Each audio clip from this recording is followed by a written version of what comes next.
Todo Mundo Odeia o Chris acabou lá em 2009, deixando pra gente muitas dúvidas no ar até os dias de hoje, hein? Por que será que uma série tão boa como essa só teve 4 temporadas? Bom, qual o significado do último episódio? Já posso adiantar aqui pra vocês que tá cheio de significados e referências por aqui, viu? Verdade mesmo. O que aconteceu com a família do Chris? O que será que aconteceu depois daquele último episódio? Bom, galera, vocês vão saber hoje, hein? E por que o último episódio acabou do nada, velho? Corte do seco. nada.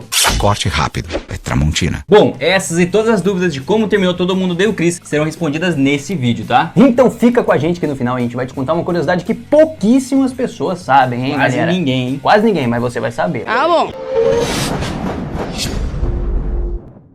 Fala, galera, eu sou o Victor. E eu sou o André. E você tá aqui no canal do Nerd, como de costume, né, galera? A série Todo Mundo Odeia o Chris se passa na década de 1980, né? Mais precisamente entre 1982 a 1977, no clássico bairro de Brooklyn, em Nova York. Ela conta pra gente um pouco da infância triste, porém hilária do ator e comediante Chris Rock. Mas você sabia que, na verdade, a infância do Chris Rock contada na série aconteceu nos anos 70? Não sabia. Quando o Chris criou a série, existia um programa de TV bastante famoso no mundo inteiro, sobre a história de alguns amigos que se passavam nos anos 70, chamada That 70's Show, em português, De Volta aos Anos 70. E essa série, galera, tinha como ator principal um dos grandes nomes da comédia, o ator Ashton Kutcher, vocês devem conhecer ele, né? Com isso, Chris Rock optou por fazer a série se passar nos anos 80, pra não abrir concorrência direta com um fenômeno já estabelecido na época, O né? cara foi esperto, hein? Foi ligeiro, né? Foi ligeiro. A série se passava nos anos 80, mas a história de verdade aconteceu nos anos 70. Isso, Aí se fosse exatamente. fazer também nos anos 70, ele ia abrir uma concorrência meio que desleal com quem já tava bombando. Exatamente. Aí não é melhor não arriscar, né? É melhor não arriscar, né? Ele foi ligeiro de fazer a parte Foi, dele foi, ali pra poder conseguir a audiênciazinha dele também. E outra coisa interessante é que no nome da série Todo Mundo Odeia o Chris é uma paródia com o nome de uma outra série famosa nos Estados Unidos, chamada Todo Mundo Ama o Reynolds, onde até o próprio Chris Rock é o narrador da série, né? Muito interessante, galera. E ainda outra curiosidade que pouquíssimas pessoas sabem é que o ator Chris Rock na realidade tem 7 irmãos, sendo 6 deles homens e uma mulher. Brian, Charles, Kenny, Andrew, Jordan, Tony e Andy Rock são os nomes deles. Drew foi baseado na personalidade de Andrew e Tony na de Tony. Os dois já apareceram na série, mas Tony com mais frequência, né? No papel daquele trambiqueiro tio Ryan lá, o irmão do Julius. Quem não se lembra dele, né? E esse tanto de irmão que o Chris tem justifica pra gente por que o Julius é uma das pessoas mais mão de vaca da história, né, galera? Porque, pô, com esse tanto de irmão, ele ia precisar realmente de mínimo, 2 empregos ali, No né? mínimo 2 empregos. O marido da Rochelle tem 2 empregos. Meu marido tem 2 empregos. Bom, no último episódio da série, o 22º da 4ª temporada, intitulado Todo Mundo Odeia Supletivo, Chris ele tá enfrentando um problema na escola, a famosa Tatália, né? Tatália, galera. Inclusive, um fato curioso é que esse nome da escola onde o Chris estuda ali na 4ª temporada é uma homenagem ao nome de uma das famílias do filme O Poderoso Chefão. Vocês sabiam disso? Assim como o nome da escola em que o Chris fez o fundamental, a escola Corleone, pô. Exatamente. Pelo jeito, o Chris ele era bem fã do Poderoso Chefão, né? Eu acho. Homenagem. Eu só acho que o Chris Rock era fã do Poderoso Chefão mesmo. Bom, mas continuando, no último episódio, o Chris ele se vê enfrentando um grande desafio que era finalizar o primeiro ano do ensino médio. Um desafio mesmo. O Chris estava prestes a repetir de ano por ter 29 atrasos. E o limite da escola dele era de 30 atrasos. Contando hoje, você chegou atrasado 29 vezes este ano. E 30 é o limite. Se atrasar de novo, não vai passar de ano. Vai ter que repetir o primeiro ano. Então o que ele tava fazendo? Tava correndo contra o tempo pra não ter que enfrentar essa frustração que era repetir de ano. Só que repetiu já sabe como é frustrante, né? Olha aí, o que 2 vezes, pô. Se for. Horrível. É isso aí. Bom, diante desse problema, Chris resolve se empenhar ao máximo na sua última semana de aula para não chegar atrasado. Ele tava focado, determinado, comprometido em superar essa dificuldade. Até que um dia o destino resolveu sacanear ele mais uma vez. Mais uma vez, né? E quando que isso não acontece com o Chris, né? Dá dó desse moleque, pô. Dá dor mesmo. Mas isso não vai ficar assim não, cara. Chega, já tô cansado. Como ele ia de busão pra escola, ele já tava acostumado com um pequeno atraso no ônibus, né? Mas, para não fugir do costume, as coisas sempre saem do controle pro Chris, né? E bom, nesse dia, o ônibus decidiu então passar na hora certinha, galera. Hora essa que ele não tava lá, pô. Aí não ajuda, né? Aí não ajuda mesmo. E a partir daí começa uma sequência de problemas. Imagina a cena, Chris tentando se desdobrar pra chegar no tempo, focadão pra não repetir de ano, e quando finalmente consegue chegar a tempo no ponto de ônibus, ele percebe que o ônibus já passou. Que mancada, velho. Que mancada mesmo. Então o que ele faz? Ele se recorre pro plano B, pô, o metrô. Mas ele na correria não percebe e acaba pegando o quê? O metrô errado e parando a quase 10 quadras de distância da escola dele. Puxa, que sacanagem. Senhoras e senhores, este trem irá direto para Far Rockaway. Fá, Rockaway. Isso é muito longe da escola. O cara só se lasca. E mesmo passando por tudo isso, ele continua com um pingo de esperança, né? O coitado do Chris ainda acredita que ia chegar no horário, né? Mas as coisas até pareciam que iam dar certo mesmo pra ele, mas o inacreditável acontece. Sim, galera, bem em frente da escola dele tá rolando um baita de um tiroteio. Pô. Parece mais uma cena de filme de ação intenso. Pelo visto, os bandidos estavam tentando roubar por ali, mas acabaram sendo encurralados pela polícia. Mas o mais importante pro Chris era não se atrasar. Então o que ele faz? Bom, ele simplesmente corre no meio daquele tiroteio pra prosseguir ou pra conseguir chegar no horário na escola dele. Então, Chris, ó, que cara doido, né? Colocar um tiroteio na porta da escola, sacanagem. Vai O moleque ainda vai atravessar, não toma nenhum tiro, pô, caramba. E mesmo depois de todo o esforço do Chris, ele entra na escola e quando ele vai entrar na sala de aula, aquele professor Truman, aquele que nunca foi o maior fã dele, nunca foi com a cara dele, fecha a porta da sala de aula na cara dele quando percebe que ele tava alguns segundinhos atrasados. Está atrasado. Por favor, senhor Turma. Sala da direção, está atrasado. Desgraçado! E com isso, o Chris alcança a marca limite de 30 faltas. E agora ele tá a uma falta de reprovar o primeiro ano do ensino médio. Que é isso, hein, Chris? Diante dessa situação que tava deixando o Chris a um atraso da reprovação, a mãe dele, a Rochelle, aquela que não precisa de emprego porque o marido tem 2 empregos, tá? Meu marido tem 2 empregos. Decide intervir e vai até a escola pra resolver essa bagaça aí, hein? Mas se o Chris tava achando que ia ganhar o apoio da mãe dele, fique sabendo que não foi bem assim que aconteceu não, tá? A Morello, a diretora da escola, ela consegue convencer a Rochelle de que o que eles estão fazendo é correto, afirmando que não se trata de uma questão assim de perseguição com o Chris, mas sim de pontualidade mesmo, que abrir uma exceção pro moleque seria como se estivesse mimando ele. Exatamente. E não era isso que a mãe dele queria, né? Não, acho que tá certo.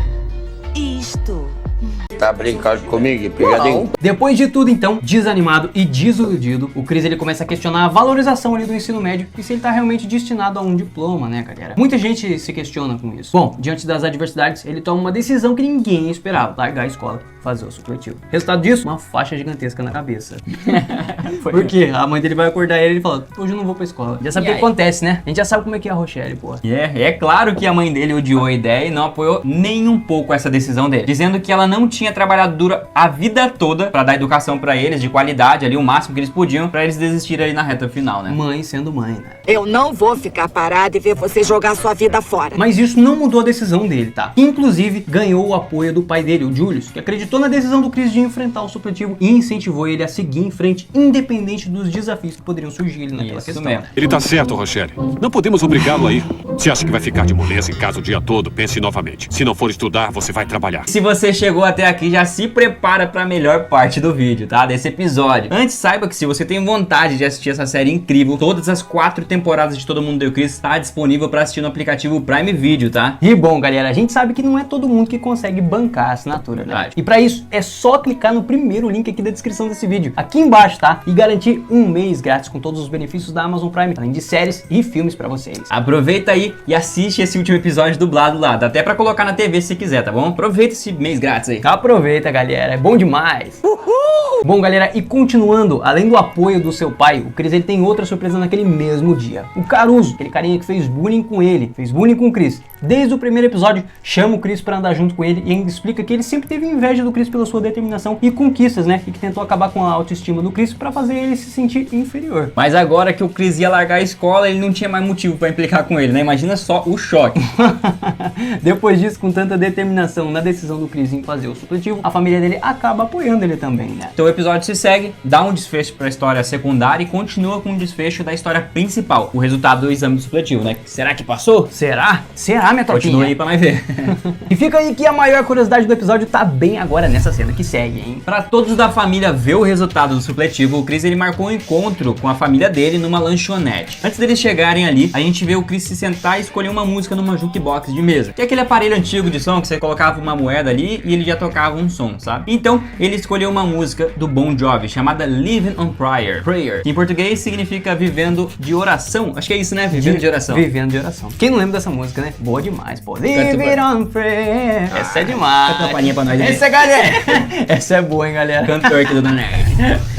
E galera, mas como essa cena é uma despedida ali do Chris Rock, ele caprichou nos detalhes dela, tá? E um dos detalhes tá na música Living on Prayer, que o cantor aqui acabou de dar uma palhinha pra vocês, que é uma mensagem de conexão com a vida do próprio próprio Chris, galera. Ela conta a história de dois jovens, Tommy e Dina, que trabalham arduamente levando uma vida exaustiva, né? À base de esperanças e preces. E tudo que eles querem é só seguir os seus sonhos e fazer com que tudo fique bem e dê certo, pô. É verdade, essa música ela tem relação com o Chris Rock, porque ele também tinha uma vida difícil, mas tinha esperança e queria seguir o sonho dele, né? E assim como o Tom e Gina da música, que tinham mutuamente amor um pelo outro, Chris ele também tinha sua família e o amor deles por ele, né? Mesmo muitas vezes esse amor, a demonstração dele ser bem estranha. Bem estranho. A cena então se segue com a Rochelle, o Drew e a Tonya chegando ali, né? Eles se sentam e começam a cantar junto com o Chris, seguindo de uma conversa. Então Julius chega com o resultado do supletivo nas mãos, se senta, Rochelle pega o envelope, abre, causa aquela ansiedade em todo mundo na mesa. Chris pergunta qual que é o resultado da prova e então qual é o resultado? Nenhum. O episódio acaba. O resultado do exame simplesmente acabou.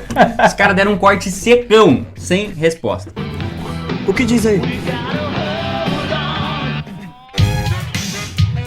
É só isso. Bom, mas a gente tá aqui, né? A gente tá aqui pra te dar a resposta, pô. Fica aí agora que você vai ver. Ó a curiosidade que a gente falou do começo, hein? E analisando essa cena, a gente pode ver alguns pontos importantes e interessantes pro episódio, hein? O primeiro deles, o primeiro ponto, é que essa cena ela é toda inspirada numa cena do último episódio do clássico seriado dos anos 90, galera, chamado Família Soprano. Exatamente. O outro ponto é que nessa cena o Chris ele fica encarando um homem sentado no bar do restaurante, onde temos uma clara referência na qual, em um futuro próximo, né, aquele homem se tornaria um empresário do Chris Rock. O nome daquele cara que fez a cena é Liv L. Spiral, e ele é um dos diretores da série. Além disso, vocês também perceberam a sacada do Chris Rock que colocou o número 735 no caminhão do Julius, quando ele chega na lanchonete? Essa é a nota do supletivo. Que é o suficiente para reprovar, né? Exatamente, e essa reprovação do Chris no supletivo fez com que ele resolvesse entrar no mundo da comédia e ter essa virada de chave que a gente viu hoje. Caracas. Mas por que Todo Mundo Odeia o Chris terminou, pô? Bora contar pra vocês duas curiosidades que pouquíssimas pessoas também sabem sobre isso, hein? Pode rodar. A primeira é que a série seguiu os planos desde o início, tá, galera? O Chris Rock, ele queria contar apenas essa parte da vida dele. E depois que ele abandona o ensino médio e tenta a vida como comediante, isso aí é uma virada de chave muito forte na sua história, né? E talvez essa nova etapa da vida do Chris acabaria fugindo um pouco da narrativa da série.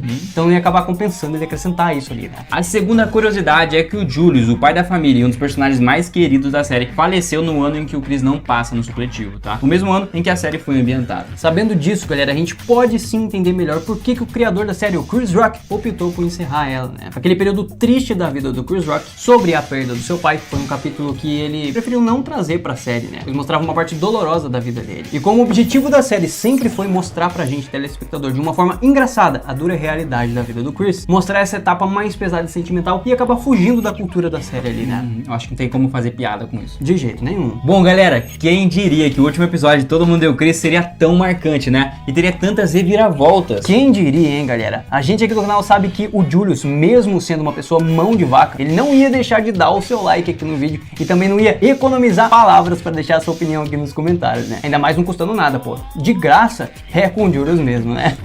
E se você gostou desse vídeo, não se esquece de se inscrever aqui no canal pra continuar acompanhando as análises e curiosidades das séries que a gente tanto ama aqui nesse quadro que a gente traz pra você, o Como Terminou. E claro, compartilhe esse vídeo com todo mundo que você conhece pra eles finalmente saberem como terminou Todo Mundo Odeia o Chris. Muito obrigado pela sua companhia até aqui e a gente se vê no próximo vídeo, galera. Obrigado de verdade, tá? Tamo junto. Valeu.